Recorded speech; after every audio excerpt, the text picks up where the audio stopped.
रोज़ की तरह आज भी पहले साहब जी का भजन, फिर समझेंगे क्या कहना चाह रहे हैं हमारे साहब जी हम लोगों से।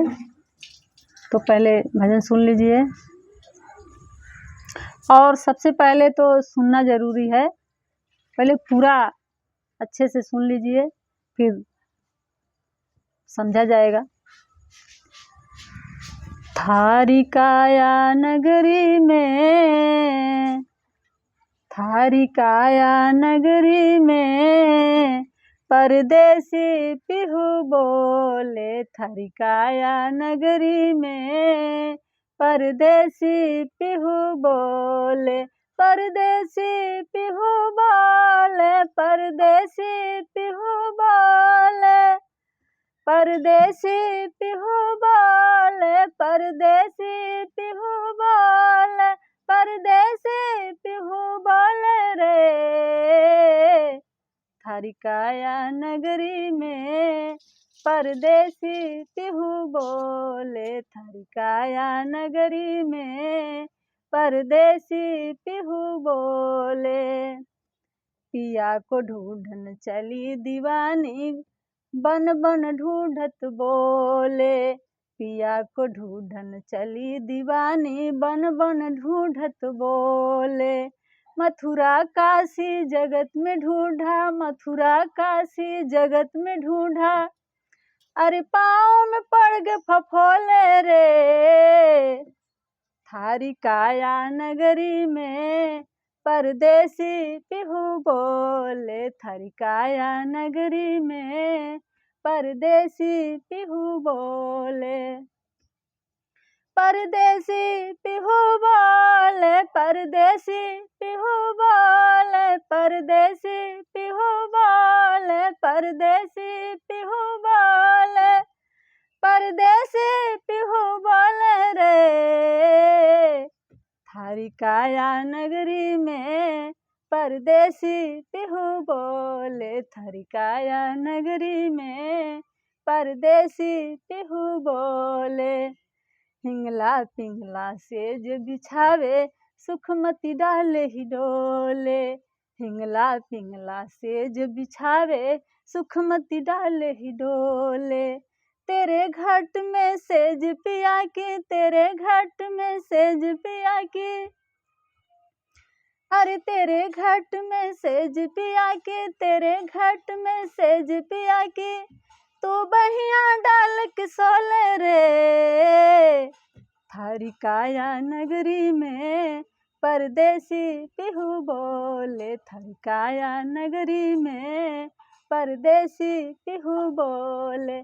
परदेसी पिहू बोले, परदेसी पिहू बोले, परदेसी पिहू बोले रे। थारी काया नगरी में परदेसी पिहू बोले। थारी काया नगरी में परदेसी पिहू बोले। कपट के वड़िया खोल के तू ज्ञान के दीपक होले। कपट के वड़िया खोल के तू ज्ञान के दीपक होले। सतसाई जब मिल जाएंगे, सतगुरु जब मिल जाएंगे, सतसाई जब मिल जाएंगे, सतगुरु जब मिल जाएंगे, तू तीसरा पर्दा खोल रे। थारी काया नगरी में परदेसी पिहू बोले। थारी काया नगरी में परदेसी पिहू बोले। परदेसी पिहू बोले, परदेसी पिहू बोले, परदेसी पिहू बोले रे। थारी काया नगरी में परदेसी पिहू बोले। थारी काया नगरी में परदेसी पिहू बोले।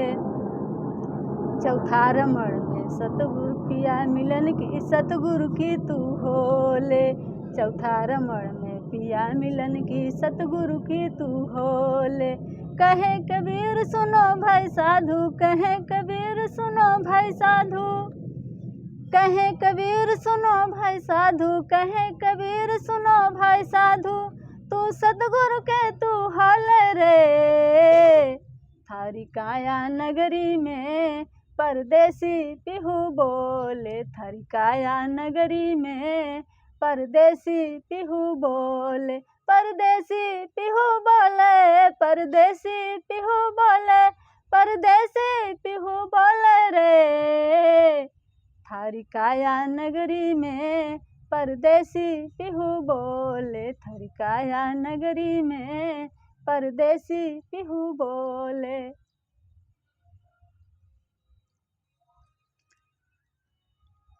तो समझिए इस भजन में क्या कह रहे हैं हमारे कबीर साहब जी। कह रहे हैं कि थारी काया नगरी में परदेसी पिहू बोले। ये नगर जो है, ये जगत जो है, ये प्रकृति है, ये काया की नगरी है। इसको साहब जी ने मुर्दा भी कहा है, लाश भी कहा है, और ये काया की नगरी है, इसमें ये भी कह रहे हैं। और परदेसी पिहू बोले, ये समझना पड़ेगा कि परदेसी कौन है। तो ये जो शरीर है, जो ये जगत है, ये तो प्रकृति है, लेकिन प्रकृति में ही ये जो अहम है, जो अहंकार है, जो मन है, सूक्ष्म मन, यही उस परमात्मा के लिए छटपटाता है बहुत व्याकुलता से, पर इसे पता नहीं लगता है कि पाना कहाँ है, इसका विधि क्या है पाने का। तो ये इधर उधर इसी जगत में घूमता है। जैसे कि कहते हैं कि पिया ढूढ़न के चली दीवानी, बन बन ढूढ़त बोले, काशी मथुरा जगत में ढूंढा, पाँव में पड़े फफोले। पूरा जगत में ढूंढ लिया पर नहीं मिला उन्होंने, क्योंकि वो इस जगत में है ही नहीं, तो मिलेंगे कहाँ से। कोई भी चीज़ अगर जहाँ हम ढूंढ रहे हैं वहाँ नहीं है तो भला कैसे मिलेगा। लेकिन इसको ये नादान है, ये मन, ये अहंकार जो भी है बहुत नादान है, इसको समझ बिल्कुल नहीं है। तो ये इसी जगत में ढूंढता है। फिर आगे कह रहे हैं कि तेरे मन में, हाँ, कह रहे हैं कि हिमली हिमली सेज बिछावें और सुखमती डाले ही डोले, तेरे घट में सेज पिया की बहियाँ डाल के सोले रे, तू बहियाँ डाल के सोले। कि जब ये अहम आत्मा की गोद में चला जाता है, जब विश्राम में चला जाता है, तब यही इसका जो ये सब इंद्रियां, इन हिमली पिमली, ये सुखमती जो भी हैं, ये इंद्रियों का नाम साहब ने रखा है। तो यही इंद्रियां अहम के दासी बन जाती हैं, यही इंद्रियां दासी बन जाती हैं और इसके काम में आने लगती हैं, इसका मदद करने लगती हैं। तो ये विश्राम में आ जाता है और यही इसी के लिए छटपटाता है, पर अहम नादान समझ नहीं पाता है इस बात को और इसी संसार में भटकता रहता है। फिर आगे कह रहे हैं कि ज्ञान के दीपक होले, कह रहे हैं कि ज्ञान का तुम दीपक होले और सतगुरु साईं मिल जाएंगे, तू तीसरा पर्दा खोले। जब तक हम मन की आंखें नहीं खोलेंगे, मन से नहीं देखेंगे, ये बाहरी दुनिया को देखते रहेंगे, तब तक हम भीतरी दुनिया में उतर नहीं सकते, भीतरी मन में देख नहीं सकते। और जब तक भीतर के मन में नहीं देखेंगे, खुद से एकांत में बातें नहीं करेंगे, तब तक ये सारी बातें हमको समझ में नहीं आएगा। साहब जी कह रहे हैं कि तीसरा पर्दा खोल ले रे, क्योंकि ये जो नज़र है हमारी, ये इसको समझ में नहीं आएगा जब तक हम भीतर के दुनिया में नहीं उतरेंगे। भीतर कहने वाले ज्ञानियों ने कहा है कि दुनिया जगत बाहर नहीं है, भीतर है। तो उसी जगत में उतरने की बात कर रहे हैं। तो वो कह रहे हैं कि बाहर के दुनिया को देख करके, बाहर की चीज़ों को देख करके भीतर सवाल करना चाहिए, भीतर समझना चाहिए इस बात को। फिर कह रहे हैं चौथा रमण में पिया मिलन की सतगुरु की तू होले। जब मिलन हो जाता है अहंकार का और आत्मा से, जब मिलन हो जाता है, उसके बाद वो भी सतगुरु के रूप में उपस्थित हो जाते हैं इस जगत में, और वो भी लोगों को बताने लग जाते हैं। नहीं तो लोग कहते हैं कि ये तो मरने के बाद होता है। मैंने पहले भी बोल चुकी हूँ ये बातें, फिर बोल रही हूँ कि लोग कहते हैं मरने के बाद स्वर्ग में जाना है या नरक में जाना है। पर जरा सोचिए, अपने अंतर मन से पूछिए कि जिंदा जा नहीं सकता और मुर्दा बता नहीं सकता, तो ये सारी बातें साहब जी ने कैसे बताए हम लोगों को? अगर यही बात सच है कि जिंदा जा नहीं सकता, मुर्दा बता नहीं सकता, तो ये सारी बातें कैसे हमारे सामने आ गए? कौन बताने आ गया? तो ये बात नहीं है। बात ये है कि इसको भी मैंने पहले भी बोल चुकी हूँ कि कहे कबीर सुनो भाई साधु, कहे कबीर कोई बिरला जागे, अंजन छोड़ निरंजन लागे। ये अंजन भी है, ये शरीर भी है, और निरंजन तक रिश्ता बन गया है, नाता बन गया है। जैसे एक और भजन है कि जैसे ओस के बूंद के मोती, वैसे काया जाती, अब मनवा तन से न्यारा हुआ है, जैसे तन की माटी। तो सारी भजन, सारी बातें आपस में गुथी हुई हैं, आपस में संबंध है इन लोगों का। इसलिए मुझे किसी अन्य भजन से उठा करके समझाने के लिए दूसरा भी भजन में से हमको उठाना पड़ता है।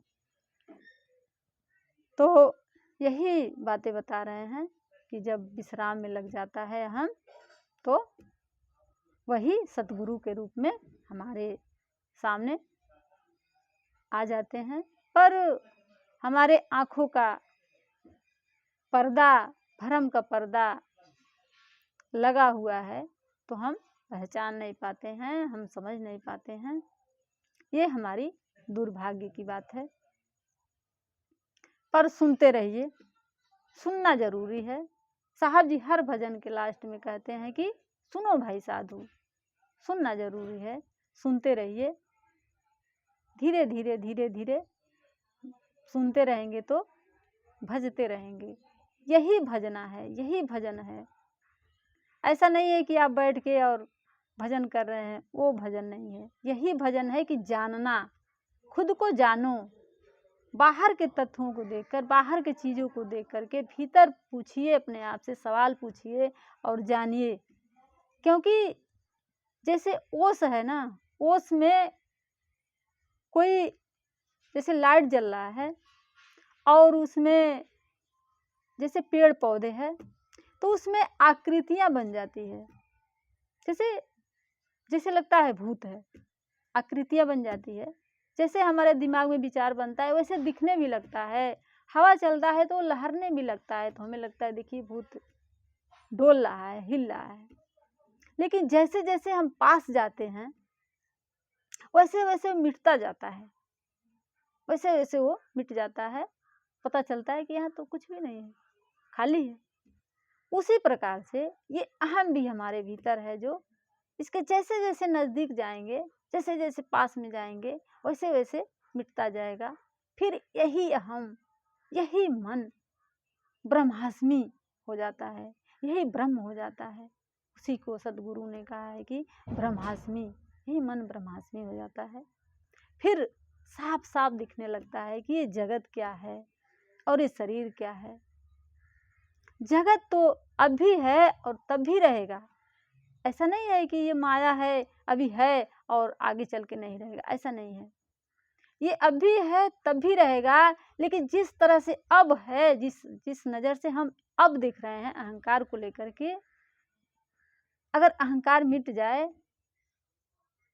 तो ये जगत इस मतलब इतना महत्व नहीं रहेगा इस जगत का, जितना महत्व अहंकार है तब है, उतना मतलब महत्व इसका नहीं रह जाएगा। इसीलिए तो मीरा ऐसे निर्भय होकर नाच रही थी, क्योंकि जगत का कोई महत्व नहीं है। इसको साहब जी ने लाश कहा है, मुर्दा कहा है, ये मुर्दों का गांव, साधु रे ये मुर्दों का गांव। तो ये चीज़ें, ये सारी बातें जब हम अहंकार को त्याग देते हैं तभी समझ में आता है, तभी देख पाते हैं। तो सुनते रहिए और समझते रहिए, तभी कहीं कहीं पहुंच पाएंगे।